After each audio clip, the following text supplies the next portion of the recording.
हर कहानी एक रहस्य होती है, कुछ सच्ची, कुछ कल्पना, लेकिन सब कुछ दिल से जुड़ी। आप देख रहे हैं लॉस्ट सिग्नल, जहां हम उजाले में छिपे अंधेरे को सामने लाते हैं, क्योंकि डर वहीं होता है जहां आप सबसे ज्यादा सुरक्षित महसूस करते हैं। क्या हो जब आपके अपने ही आपके दुश्मन बन जाएं, जब खून का रिश्ता खून का प्यासा हो जाए।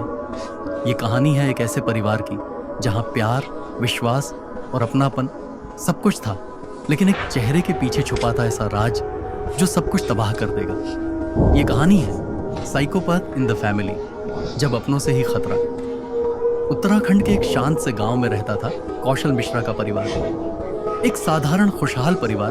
पिता कौशल, मां रंजना, बेटा अर्णव 24 वर्ष, बेटी भावना 20 वर्ष और सबसे छोटा बेटा नयन, जिसकी उम्र थी 16 साल। कौशल एक स्कूल में शिक्षक था।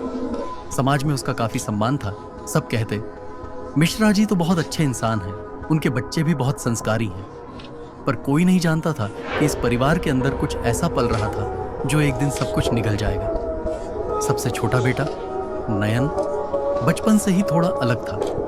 ज्यादा बोलता नहीं था, अकेले रहना पसंद करता था, जानवरों के साथ अजीब व्यवहार करता था, कभी कभी उन्हें मार देता था, फिर शांत होकर उनकी आंखों में देखता था। एक बार उसकी मां ने उसे बिल्ली को जहर देते हुए पकड़ लिया। रंजना ने गुस्से में कहा, नयन ये क्या कर रहे हो तुम? नयन ने बिना भाव के जवाब दिया, मैं देखना चाहता था ये कितनी देर में मरती है। रंजना डर गई। वो सोच नहीं सकती थी कि उसका बेटा ऐसा भी हो सकता है। उसने ये बात कौशल से छिपा ली, सोच कर कि शायद ये एक बार की बात है, लेकिन ये तो सिर्फ शुरुआत थी। नयन के स्कूल से बार बार शिकायतें आने लगी। उसने एक बच्चे को सीढ़ियों से धक्का दे दिया था, एक शिक्षक की बाइक के टायर काट दिए और एक बार तो स्कूल की प्रयोगशाला में आग लगाने की कोशिश की। जब कौशल ने उससे पूछा, तू ऐसा क्यों करता है? नयन ने बस इतना कहा, मजा आता है। कौशल ने उसे मनोचिकित्सक को दिखाने की कोशिश की, पर नयन चुप हो गया, आंखों में अजीब सी चमक, जैसे कह रहा हो, अब तुम मुझे समझ नहीं सकते। एक दिन घर में एक दर्दनाक हादसा हुआ। भावना, जो कॉलेज में पढ़ती थी, अपने कमरे में मरी हुई मिली। गले पर निशान थे। पुलिस ने कहा सुसाइड, पर मां को यकीन नहीं हुआ। रंजना ने कहा, भावना कभी ऐसा नहीं कर सकती, उसकी तो अगले महीने शादी की बात चल रही थी, वो तो बहुत खुश थी।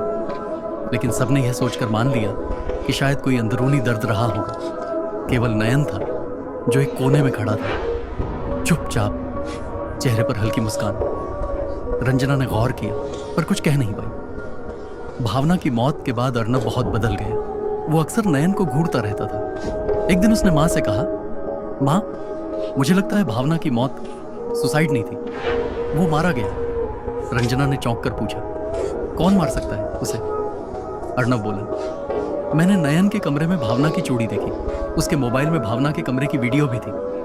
मुझे नहीं पता क्यों, पर मैं अब उससे डरता हूं। रंजना का दिल कांप उठा। एक रात अर्णव की चीख सुनाई दी। सब दौड़े। देखा तो अर्णव के कमरे में आग लगी हुई थी। बमुश्किल उसे बचाया गया, लेकिन उसके शरीर पर जलने के निशान थे। जब होश आया तो अर्णव ने कहा, नयन ने मुझे बंद कर दिया था अंदर और बाहर से दरवाजा लॉक कर दिया।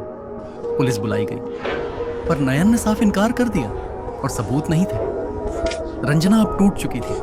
उसे समझ नहीं आ रहा था कि एक मां होने के नाते वो अपने ही बेटे को कैसे देखे। एक दिन रंजना को नयन के कमरे में एक डायरी मिली। उसमें लिखा था, भावना ने मेरा राज जान लिया था, वो चुप नहीं रहती, इसलिए उसे जाना पड़ा। अर्णव बहुत बातें करता है, अगला वही होगा। मां तो बस डरती है, पर वो मुझे कभी नहीं रोकेगी। पापा, उन्हें तो कुछ पता ही नहीं, मैं सबको खत्म कर दूंगा, फिर इस घर में सिर्फ मैं रहूंगा, शांत, अकेला और आजाद। रंजना के हाथ कांपने लगे, उसकी आंखों से आंसू बहने लगे, लेकिन अब वो डर से ज्यादा साहस महसूस कर रही थी। रंजना ने डायरी लेकर सीधा पुलिस स्टेशन का रुख किया। पुलिस ने नयन को हिरासत में लिया।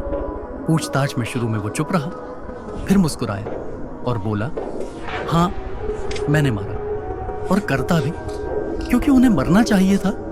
मुझे ये पसंद है। ये सुनकर हर कोई सन्न रह गया। डॉक्टरों की टीम ने जब मानसिक परीक्षण किया तो सामने आया कि नयन एंटी सोशल पर्सनैलिटी डिसऑर्डर, यानी कि वो एक साइकोपैथ है। उसे दूसरों के दर्द से कोई फर्क नहीं पड़ता।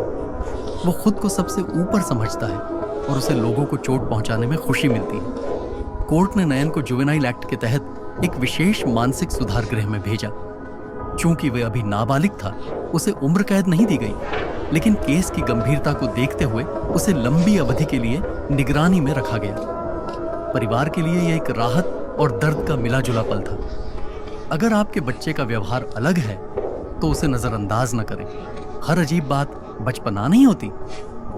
कभी कभी खतरा वहीं होता है जहां हम सबसे ज्यादा भरोसा करते हैं। आपने अभी जो कहानी सुनी वह एक काल्पनिक कथा है, लेकिन इससे मिलने वाले संदेश बिल्कुल सच्चे हैं। मानसिक विकारों को समझना, समय रहते इलाज करवाना और अपने बच्चों के व्यवहार पर ध्यान देना, यही आज के समाज की जरूरत है।